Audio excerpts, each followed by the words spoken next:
Assalamualaikum warahmatullahi wabarakatuh. Selamat pagi menjelang siang untuk rekan-rekan generasi mandiri. Pada kesempatan hari ini, kita masuk ke dalam pembahasan pertemuan 3 di mata kuliah Routing and Switching, di mana pertemuan 3 ini membahas tentang dynamic routing. Yang sebelumnya, di pertemuan 2 kita bahas static routing, sekarang kita coba memperdalam bagaimana teknis dalam penggunaan routing dengan tipe dinamis. Sebelumnya, ini adalah pembahasan mengenai definisi secara singkat mengenai routing dinamik atau routing dinamis, yakni protokol routing dynamic adalah sebuah proses routing yang dilakukan oleh sebuah router dengan cara melakukan update table routingnya secara otomatis. Protokol routing dinamik mampu mengatur router-router sehingga dapat berkomunikasi satu dengan yang lain dan saling memberikan informasi routing yang dapat mengubah isi forwarding table tergantung keadaan jaringan. Nah, pengertian lain, dynamic routing bisa dikatakan yaitu routing dinamis yang dimana metode routing yang meroutkan jalur secara otomatis dengan tabel routingnya itu sendiri. Dan juga dynamic routing akan selalu update atau memperbaharui jika suatu waktu ada perubahan topologi pada jaringan. Jadi ini merupakan keuntungan tersendiri menggunakan dynamic routing. Berbicara masalah static routing yang pertemuan sebelumnya, routing jenis ini jauh lebih rumit dibandingkan dengan dynamic routing. Apalagi tabel routing yang serba manual, ini bisa menyebabkan kita agak dipusingkan, terlebih lagi jika ada perubahan topologi atau alamat jaringan. Nah, kembali lagi ke dynamic routing. Beberapa contoh dynamic routing yang sering digunakan oleh perusahaan untuk jaringan internalnya yaitu RIP, IGRP, OSPF, dan ERP. Masing-masing jenis router tersebut memiliki kelebihan dan kekurangan masing-masing, sehingga membutuhkan kejelian yang tinggi serta pertimbangan yang matang saat memilih jenis routing atau jenis router tersebut. Nah, sebelum masuk ke dalam pembahasan evaluasi protokol routing dinamis, di sini saya ingin menyampaikan dulu kelebihan dynamic routing. Berikut adalah keuntungannya. Yang pertama adalah administrator tidak turut campur tangan, hanya mengenalkan alamat atau address yang terhubung langsung dengan perangkat router tersebut. Nah, jika terjadi penambahan suatu network atau jaringan baru, maka semua router tidak perlu dikonfigurasi ulang secara manual, tetapi hanya perlu mengkonfigurasikan router yang berkaitan saja. Selanjutnya, router akan secara otomatis berbagi informasi. Routing table dibuat secara dinamis atau berubah-ubah. Sangat cocok juga diterapkan untuk jaringan atau area yang relatif lebih luas atau besar. Dan juga tidak perlu mencari tahu semua alamat network yang ada pada jaringan tersebut. Nah, setelah mengetahui apa saja kelebihan dari dynamic routing, sekarang kita cari tahu apa saja kelemahan dari dynamic routing ini. Yang pertama, beban kerja perangkat router menjadi lebih berat karena selalu memperbaharui IP table pada setiap waktu tertentu. Yang kedua, kecepatan pengenalan dan kelengkapan IP table terhitung lama karena perangkat router membroadcast ke semua router lainnya sampai ada yang cocok. Akibatnya, yaitu kita harus menunggu beberapa saat setelah melakukan konfigurasi agar setiap router mendapatkan semua alamat IP yang ada. Dan sekarang kita masuk pembahasan evaluasi protokol routing dinamis. Jadi protokol routing dinamis telah digunakan dalam jaringan sejak akhir tahun 1980-an dan protokol routing Enhanced Interior Gateway Routing Protocol atau EIGRP merupakan protokol routing proprietary Cisco yang artinya hanya bisa dijalankan oleh perangkat router Cisco itu saja. Versi protokol routing dinamis yang lebih baru mampu mendukung komunikasi berdasarkan IP versi 6. Nah, ini tabel antara interior gateway protocol atau IGP dengan exterior gateway protocol atau EGP. Untuk IP versi 4, distance vektornya itu pakai RIP versi 2 untuk IP versi 4. Terus ada EIGRP-nya beserta untuk link state-nya OSPF versi 2 dan ISIS. Untuk path vektornya itu pakai BGP versi 4 atau broadcast gateway protokolnya untuk versi 4. Nah, untuk IP versi 6 distance vektornya RIP-NG, EIGRP for IP versi 6, link state-nya OSPF versi 3, ISS for IP versi 6, untuk path vektornya broadcast gateway protocol atau BGP MP versinya. Nah, mungkin sedikit saya ingin jabarkan untuk masing-masing jenis protokol ya yang ada pada dynamic routing. Ada istilah RIP ya, ada RIP versi 2, ada NG. Nah, itu apa sih RIP? Untuk RIP itu adalah Routing Information Protocol ya. Dia mempunyai karakteristik nih RIP ini. Yang karakteristiknya yaitu menggunakan algoritma distance vector atau routing by rumor. Dan juga menggunakan protokol routing distance vector metrik berdasarkan hop count untuk pemilihan jalur yang terbaik. Ya, jika hop count lebih dari 15, maka paket akan dibuang. Untuk update routing akan dilaksanakan secara broadcast setiap 30 detik.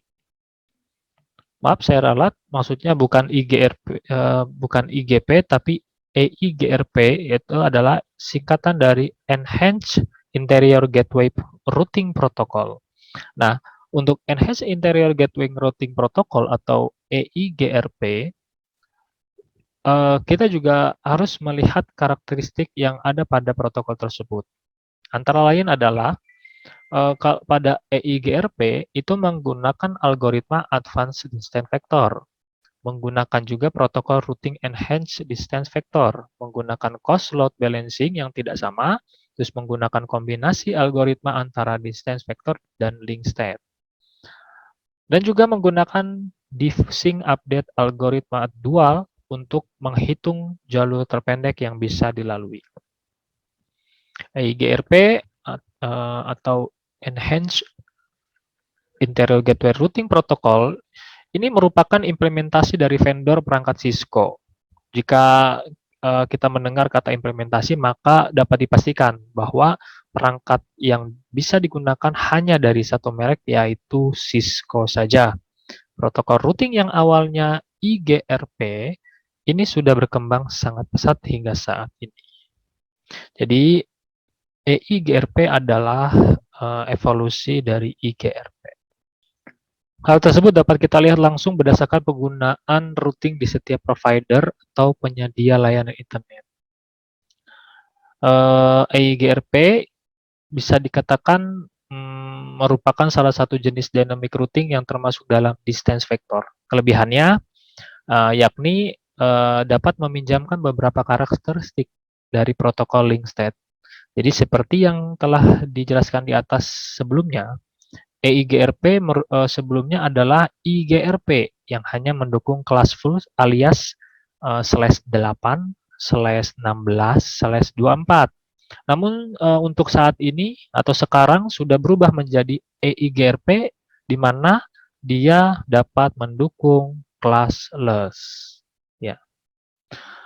Itu penjelasan secara singkat EIGRP. Jadi sebelumnya tadi kita sudah membahas juga IGP atau Interior Gateway Protocol, ya. Tadi sebelumnya saya sudah terucap. Jadi sekarang kita coba bahas apa itu IGP atau Interior Gateway Protocol. Nah, Kalau interior gateway protocol, interior gateway routing protocol maksudnya, ya, evolusi sebelum EIGRP.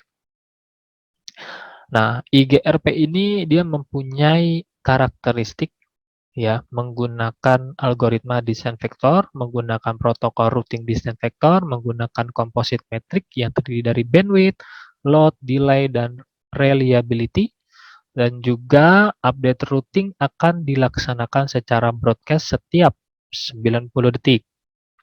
Ya. Untuk IGRP atau Interior Gateway Routing Protocol merupakan protokol distance vector yang diciptakan oleh perusahaan Cisco untuk mengatasi kekurangan RIP. Ya, IGRP adalah protokol routing yang menggunakan Autonomous System atau AS yang dapat menentukan routing berdasarkan sistem, ya, interior atau eksterior. Administrative distance untuk IGRP adalah 100. Jumlah hop maksimal yaitu 255, tetapi defaultnya 100. Dan sebagai metrik atau pertimbangan untuk memilih rute terbaik, IGRP menggunakan bandwidth, MTU, delay, dan load sebagai tolak ukurnya. Setelah kita ulas IGRP dan EIGRP, sekarang kita masuk ke dalam OSPF. Ya, apa itu OSPF? Singkatan dari Open Source Path First, yang memiliki karakteristik menggunakan algoritma link state, menggunakan protokol routing link state, merupakan open standar protokol routing yang dipaparkan di RFC 2328, menggunakan algoritma SPF untuk menghitung cost atau biaya terendah. Update routing dilakukan secara flooded saat ada perubahan topologi jaringan. OSPF adalah sebuah protokol routing standar untuk jaringan IP seperti yang telah disebutkan dalam karakteristik di atas. OSPF menggunakan algoritma link state routing dan merupakan salah satu jenis protokol interior gateway protocol atau IGP.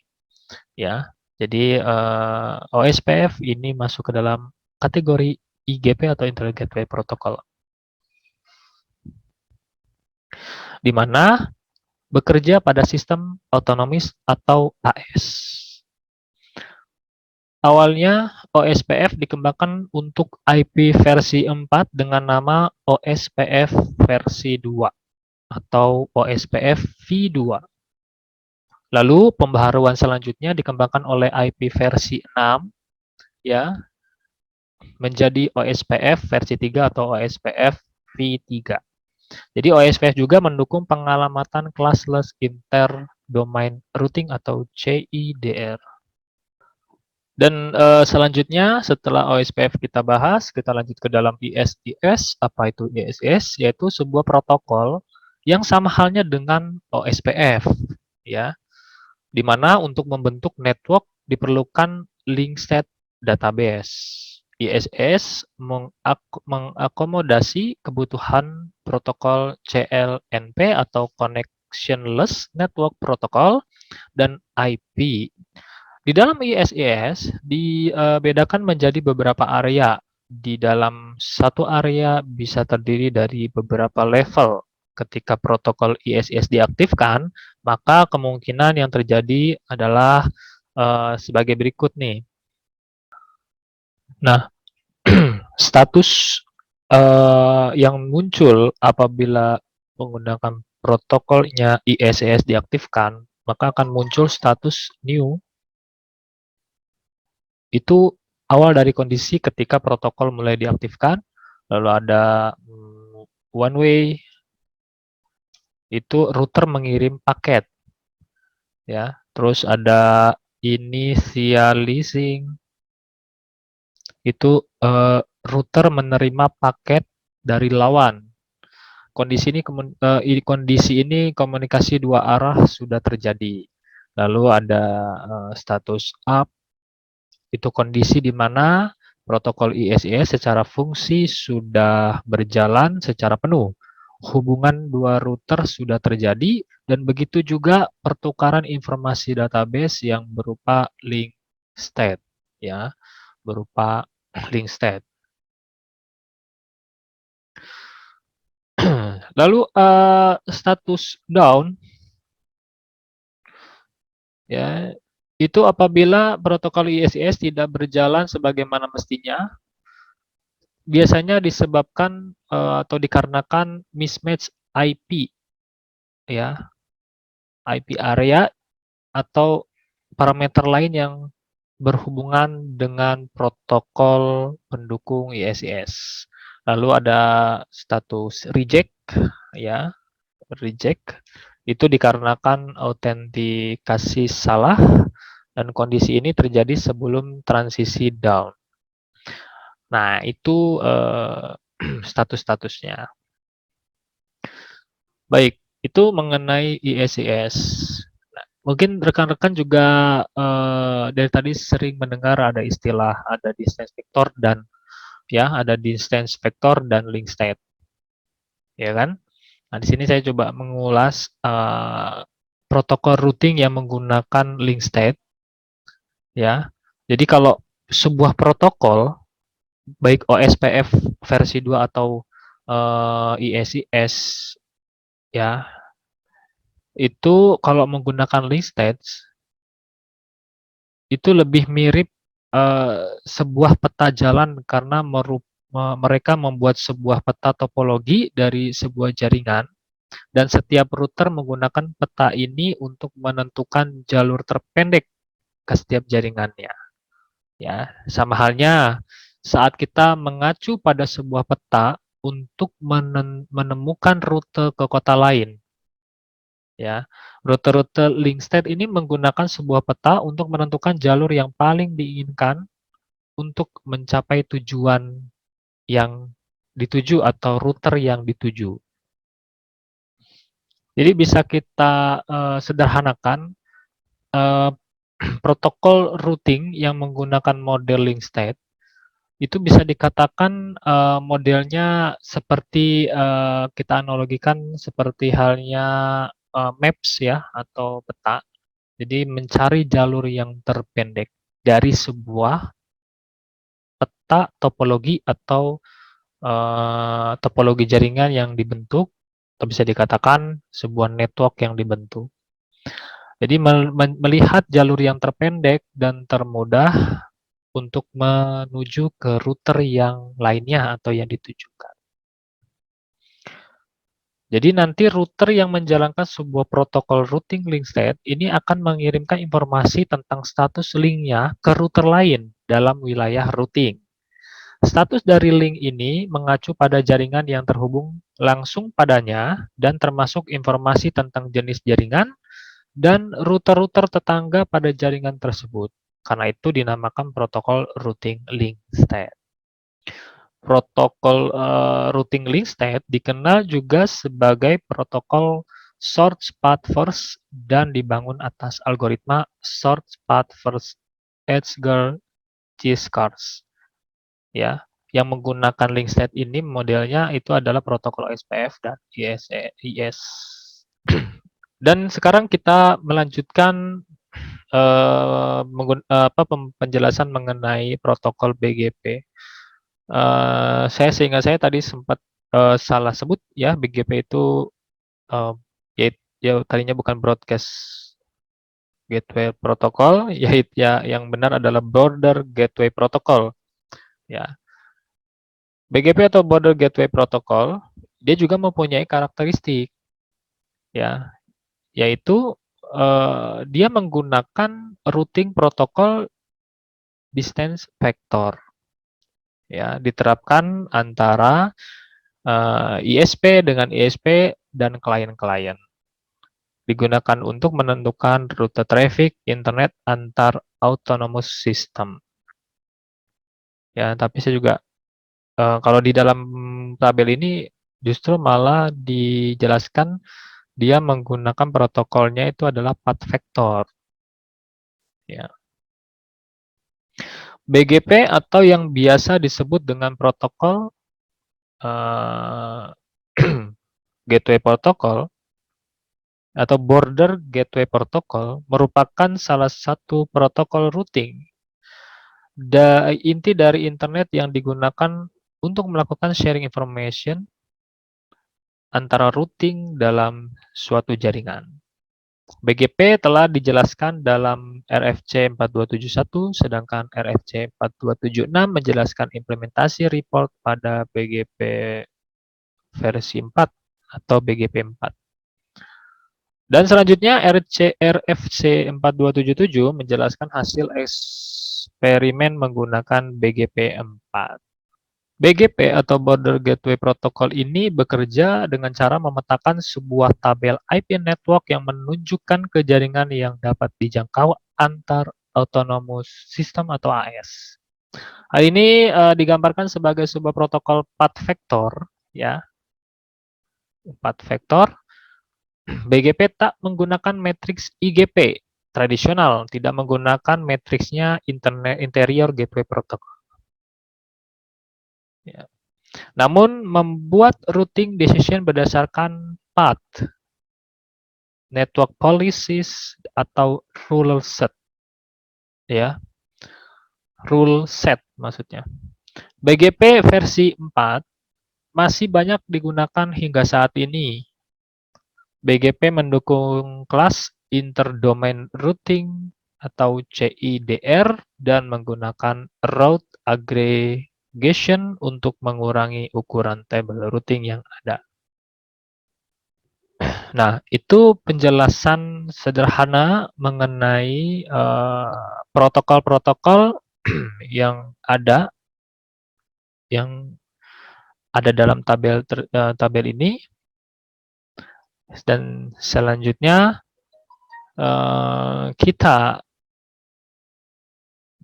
melihat beberapa routing dinamis IP versi 4,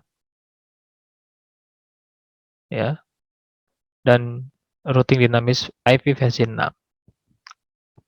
Jadi protokol-protokol yang dapat digunakan pada routing dinamis IP versi 4 itu ada protokol EIGRP, ada OSPF, ada ISIS, dan RIP. Dan untuk routing dinamis IP versi 6, protokol yang dapat digunakan adalah RIP-NG, OSPF versi 3, ada EIGRP for IP versi 6. Jadi nanti rekan-rekan bisa pilih protokol mana yang ingin digunakan, ya, dalam membuat topologi jaringan di masing-masing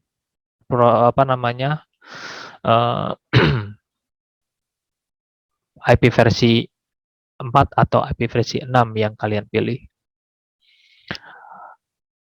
Sehingga di sini kita dapat mengetahui tujuan protokol routing dinamis ini antara lain adalah penemuan jaringan atau network dengan jarak yang berjauhan, ya, atau penentuan maksudnya, penentuan jaringan, dan mempertahankan up-to-date informasi pada tabel routing, dan juga mampu memilih jalur terbaik dalam proses pengiriman paket data di dalam suatu topologi jaringan.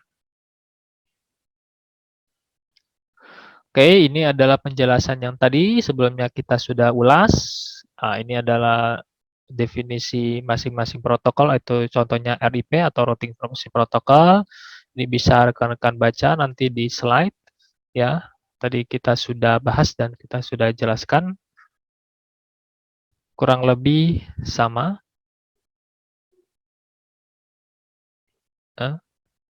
Nah, untuk RIP versi ya, untuk kan di sini ada RIP itu merupakan sebuah protokol routing dinamis yang digunakan dalam jaringan LAN atau WAN. Ada 3 versi, yaitu versi 1, versi 2, versi NG. Untuk RIP versi satunya tadi kita sudah dijelaskan. Nah, ini contoh topologinya, ya. Untuk versi 2,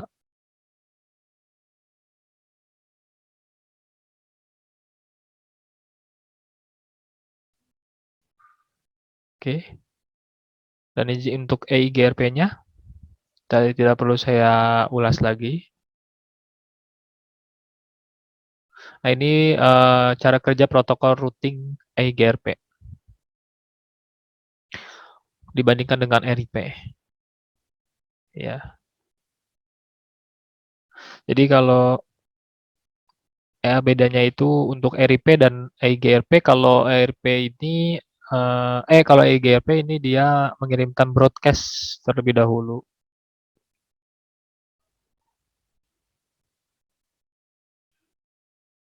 Oke.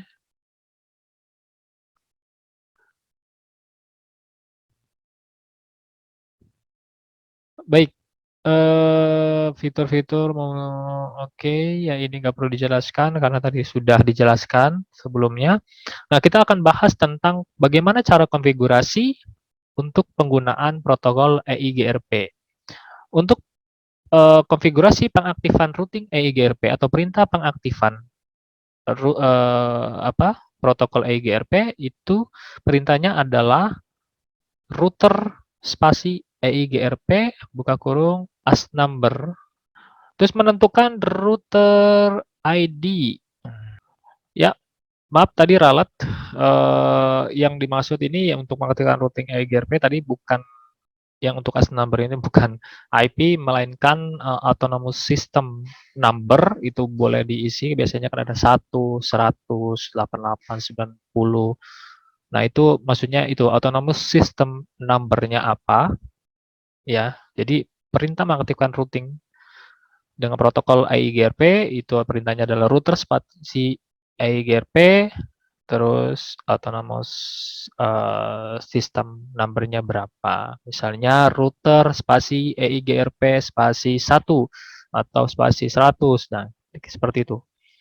Terus menentukan router ID ya. Konfigurasi yang kedua menentukan router ID. Perintahnya router spasi EIGRP strip ID spasi IP address-nya berapa. Terus nonaktifkan auto summary ya. Itu ada perintah konfigurasinya no spasi auto strip summary.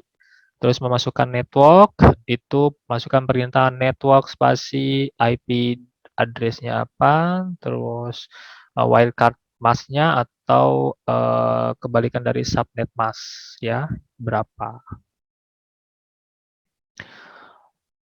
Oke, itu adalah konfigurasi-konfigurasi pada EIGRP. Nah, ini contohnya konfigurasi dasarnya untuk 3 router ya, topologi 3 router itu disimulasikan untuk router yang pertama yang di atas. Ini untuk mengaktifkan EIGRP, masukkan perintah router spasi EIGRP spasi 1 ya. Terus EIGRP spasi router ID-nya ini spasi 1.1.1.1. Terus masukkan perintah juga no auto summary. Terus masukkan perintah untuk men-setting network-nya ya. Itu 17 spasi network spasi 172.16.1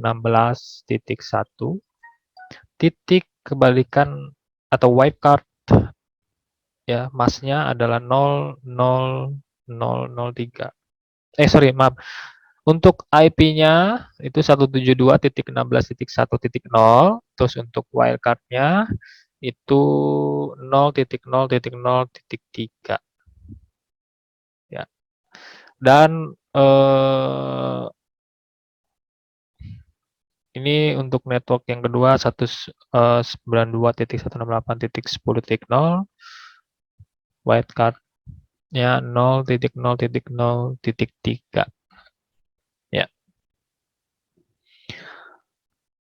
Lalu untuk routing yang kedua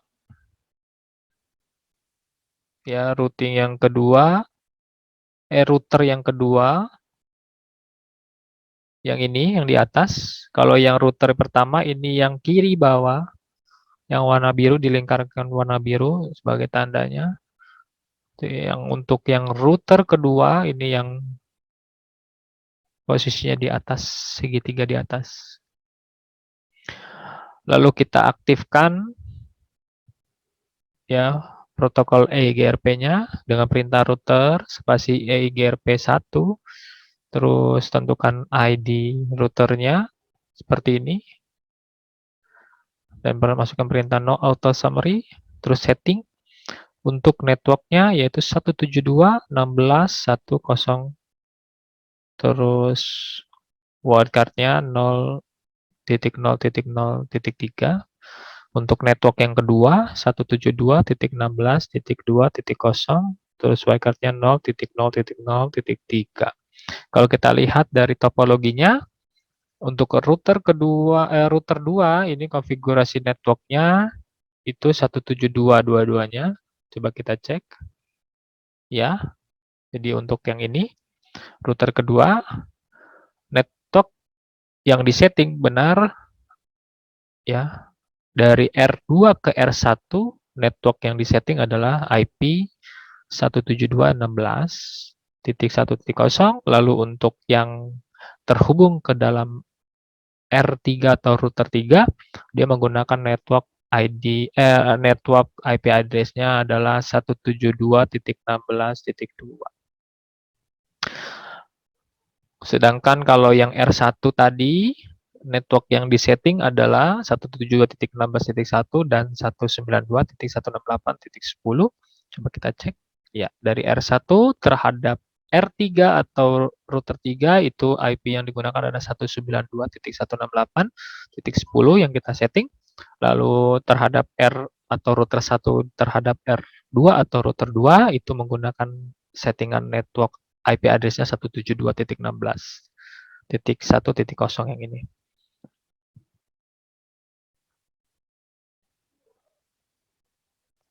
Jadi itu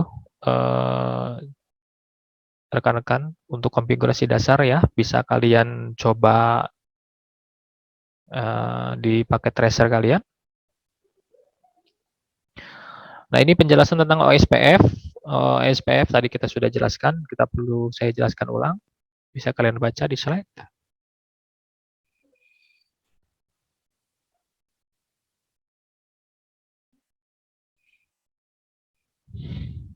Oke, ini pembagian areanya pada OSPF ya.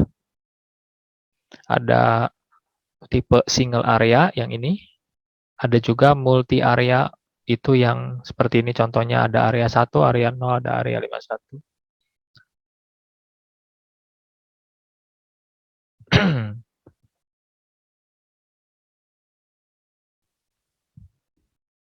Oke, kita lanjut ke cara kerja OSPF ya, karena kita belum bahas cara kerjanya.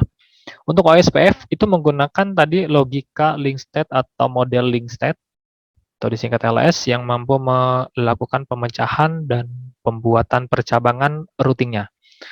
Langkah yang dilakukan pada routing protokol OSPF itu langkah pertama. Yang harus kita lakukan adalah menemukan neckboard dari tabel routing. Ya, langkah kedua yang dilakukan oleh routing OSPF adalah melakukan pertukaran database dari tabel routing yang didapatkan atau lebih sering disebut dengan link state database atau LSDB. Langkah ketiga yang dilakukan dari protokol routing OSPF adalah melakukan perhitungan berdasarkan rute untuk melakukan analisa secara independen agar mendapatkan rute terbaik. Jadi secara khusus algoritma yang digunakan pada OSPF adalah algoritma shortest path first atau SPF yang digunakan untuk melakukan analisa data, jalur terbaik atau jalur terpendek, dan next hop. Ya. Beberapa informasi yang dapat didapatkan dari LSDB meliputi keberadaan dan mengidentifikasi setiap ID router, terus mengetahui IP address, subnet mask yang digunakan pada interface router, dan juga membuat list interface router yang terjangkau atau terhubung. Dan ini kita tekankan dia menggunakan next hop atau exit hop ya kalau nggak salah. Nah, ini adalah konfigurasi dasar dengan model topologi segitiga.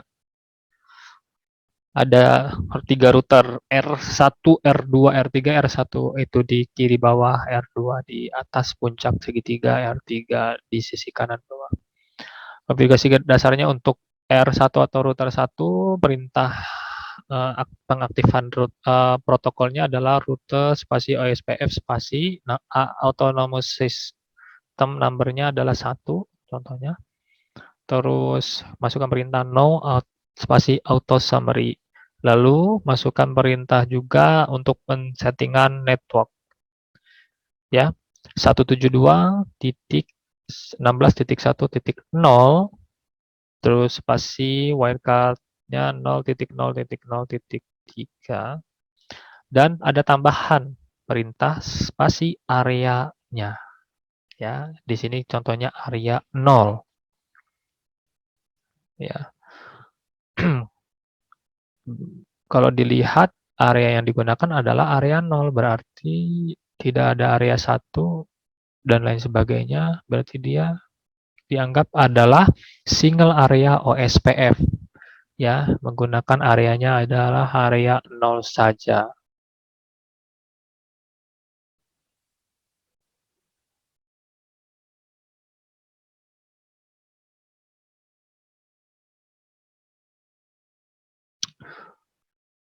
Kita lihat untuk R1 atau router 1 itu 172.16.1.0 itu menghubungkan ke R2 ya atau router 2, terus untuk R1 ke R3 itu 192.168.10.0 ya.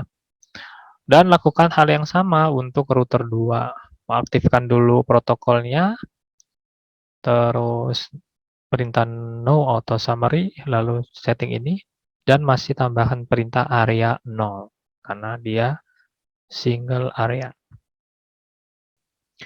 Dan selanjutnya, ini ada pembahasan redistribute EIGRP dan OSPF. Nah, redistribute ini apa sih? Jadi gini loh, redistribute itu kayak sebuah protokol yang menggabungkan antara network satu dengan network yang lainnya yang berbeda protokol. Ya. Jadi misalnya protokol EIGRP ketemu dengan protokol OSPF lalu dimasukkan ke dalam satu network yang digabungkan lah networknya. Nah, itu diperlukan namanya redistribute ya. Jadi tujuan dari redistribute ini untuk menyebarkan dan menggabungkan network dengan routing protokol yang berbeda atau bisa disebut dengan penghubung protokol routing EIGRP dengan protokol routing OSPF. Nah, untuk redistribute dibagi menjadi beberapa macam, antara lain ada redistribute EIGRP, ada redistribute OSPF, ada redistribute RIP, dan lain-lain. Nah, ini adalah contoh gambaran redistribute EIGRP dan OSPF. Untuk sisi sebelah kiri antara R1 atau router 1 ke R2 atau router 2 itu menggunakan protokol EIGRP dengan autonomous system number-nya 10. Terus untuk R1 ke R3 atau router 1 dan router 3 itu menggunakan protokol OSPF dengan tipe 10 atau area 0.0.0.0. Nah, hal tersebut kan dua protokol yang berbeda itu digabungkan menjadi satu gitu menggunakan teknik redistribute. Jadi ntar rekan-rekan bisa cek masing-masingnya di routing info ya.